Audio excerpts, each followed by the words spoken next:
Pengendara motor dibacok kawanan begal dan merampas uang 130 juta rupiah yang dibawa korban di Jalan Desa Trompo Asri, Kecamatan Jabon, Sidoarjo, Selasa 21 April 2020.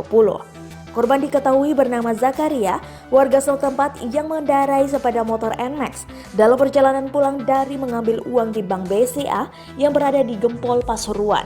Dia membawa uang 260 juta rupiah, uang dipecah jadi dua, separuh di tas dan lainnya ditaruh sebuah kantong kresek. Semua dimasukkan dalam jok sepeda motor.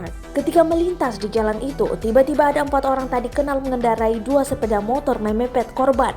Pelaku yang berada di sebelah kiri korban membacokkan parang ke tangan kiri korban. Zakaria pun terjatuh dari motornya. Sejurus kemudian pelaku mendekat, memaksa membuka jok sepeda motor dan merampas sebuah tas berisi uang milik korban. Pelaku dan korban sempat tarik-tarikan karena korban berusaha mempertahankan tasnya, kata Samsul, kepala desa setempat.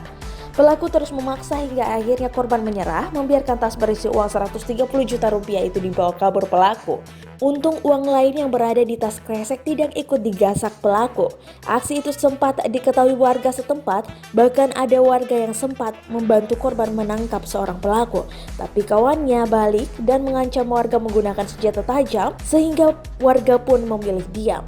Setelah pelaku kabur, warga berusaha menolong korban yang tangannya berlumuran darah akibat dibacok kawanan bandit tersebut.